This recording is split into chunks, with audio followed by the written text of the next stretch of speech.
வணக்கம். முனைவர் கி. ராம் கணேஷ். இன்னைக்கு நாம எட்டுத்தொகை நூல்களுள் ஒன்றான புறநானூறு என்ற புறநூலிலிருந்து 311வது பாடல விளக்கத்தோட இந்த பதிவில் பார்க்க போறோம்.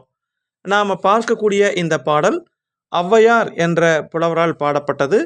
இந்த பாடலினுடைய திணை தும்பை திணை, அதாவது பகைவரோடு போர் செய்வதற்கு தும்பை பூவை சூடி போருக்கு செல்லுதல்.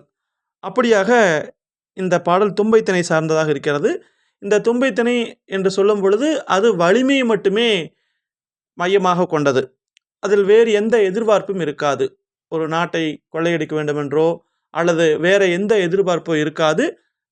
நீ பெரியவனா நான் பெரியவனா என்ற அந்த எதிர்பார்ப்பை மட்டுமே கொண்டதாக இருக்கும். வலிமையை நிரூபிப்பதற்காக சண்டையிடக்கூடிய ஒரு திணை என்று சொல்லும் பொழுது அது தும்பை திணை மட்டும்தான்.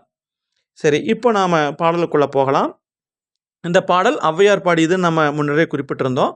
ஆனால் யார் மீது பாடியது அப்படிங்கிற தகவல் இல்லை. பெரும்பாலும் எல்லா பாடல்களுக்குமே ஒரு 90 விழுக்காடு பாடல்கள் எல்லாமே யாருக்காக பாடினது, எந்த சூழலில் பாடினதுன்னு இருக்கும். ஒரு சில பாடல்களுக்கு அப்படி இருக்காது. அப்படியாக இந்த பாடலும் யார் மீது ஔவையார் பாடியது அப்படிங்கிறது நமக்கு தெரியலை. ஆனால் பாடல் மட்டும் பாடியிருக்கிறாங்க.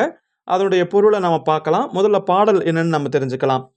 களற்படு கூவல் தோண்டி நாளும் புழைத்தி கழிய தூவெல் அறுவை தாது எருமருகின் மாசொன இருந்து பலர்குறை செய்த மலர்த்தார் அன்னர்க்கு ஒருவரும் இல்லை மாதோ செருவத்து சிறப்புடை செங்கன் புகைய ஓர் தோல் கொண்டு மறைக்கும் சால்பு உடையோனே. ஒரு 7 அடிகள் கொண்ட பாடல் அது. இந்த பாடல் பான் பாட்டுன்னு கொடுத்துருக்குறாங்க. அதாவது போரில் இறந்து போன வீரர்களுக்கு பாணர்கள் அந்த சாவுக்கான ஒரு பாடல் பாடி கடன் கழிக்கிறதுன்னு சொல்கிறாங்க. ஆனால் இந்த பாடல் கொஞ்சம் வேறு விதமாகத்தான் அமைஞ்சிருக்கு. இப்போ பாடல் பாருங்க. கலர் நிலம், அதாவது அது ஒரு உவர்மண் நிலம்னு சொல்லுவாங்க. பொதுவாக கலர் நிலம் அப்படின்னா எதுவுமே முளைக்காத நிலத்தை கலர் நிலம்னு சொல்லுவாங்க. இந்த இடத்துல என்ன சொல்கிறாங்கன்னா, அந்த கலர் நிலத்தில் ஒரு கூவல் தோண்டி இருக்கிறார்கள். கலர் நிலத்தில் கூவல் அப்படின்னா ஒரு கிணறு மாதிரி ஒன்று தோண்டியிருக்கிறாங்க.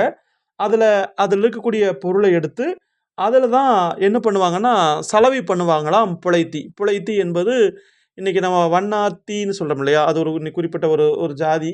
அந்த உடை வெளுக்கக்கூடியவர்கள், சலவை தொழிலாளியை குறிக்கக்கூடிய ஒரு சொல்லாக இருக்கிறது.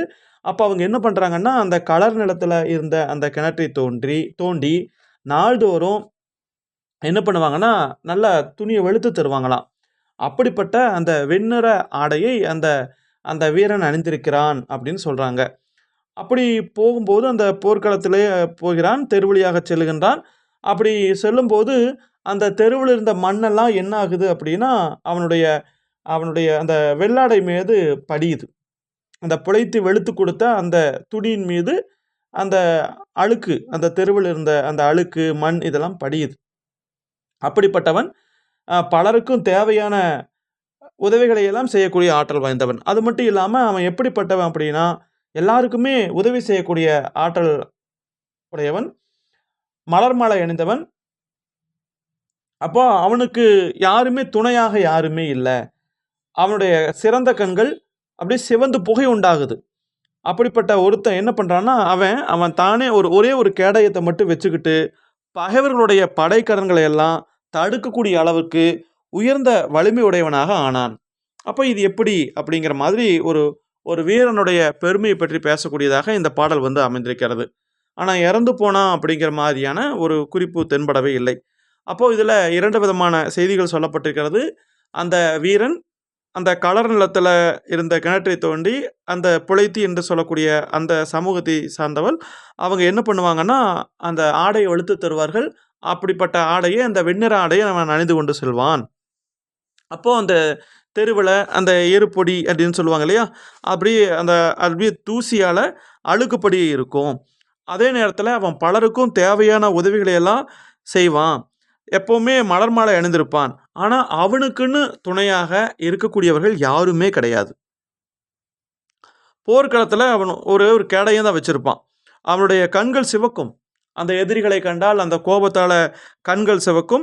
அந்த கேடயமாகிய அந்த ஒன்றை மட்டுமே, கேடயம்னா நமக்கு தெரியும், நம்ம பாதுகாப்புக்காக பயன்படுத்தக்கூடிய ஒரு போர்க்கருவி. அப்போ அது வந்து தடுக்கிறதுக்காக பயன்படுத்துவாங்க.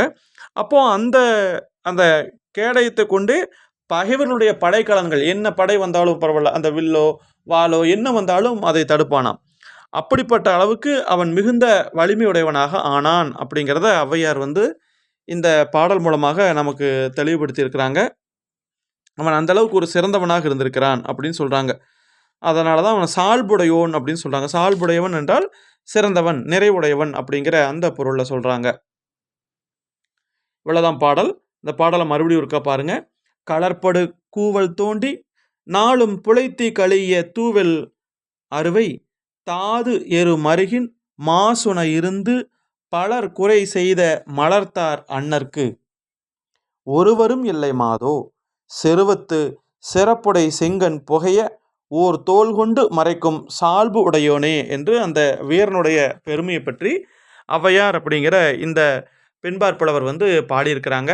அப்போது அந்த வீரன் அணிந்து வரக்கூடிய அந்த ஆடை அது எப்படி வெண்மையாக இருக்கிறது, அதற்கு காரணம் அந்த புழைத்தி அந்த அந்த துணியை வெளுத்து கொடுத்த விதம் தான் அப்படிங்கிறத தெளிவுபடுத்துகிறாங்க. அப்போ அந்த வெள்ளாடையோடு வரக்கூடியவன் அந்த தெருவில் அழுக்கப்படியே நடந்து வருகிறான் அப்படிங்கும்போது மற்றவர்களுக்கு உதவக்கூடிய மனப்பான்மை மிக்கவன் அப்படிங்கிறது நமக்கு புரிய வருது. அவன் தனி ஒருவனாக இருக்கிறான், எல்லாருக்கும் உதவி செய்யக்கூடியவனாக இருக்கிறான், போர்க்களத்தில் கேடயத்தை வச்சே எதிரிகளை எல்லாம் விரட்டக்கூடியவனாக இருக்கிறான், மலர் மாலை அணிந்தவனாக இருக்கிறான் அப்படின்னு ஔவையார் அந்த வீரனுடைய சிறப்புகளை பற்றி சொல்லக்கூடிய விதத்தில் இந்த பாடல் அமைந்திருக்கிறது. மிக்க நன்றி. மீண்டும் நாம் இன்னொரு பதிவில் சந்திக்கலாம். நன்றி.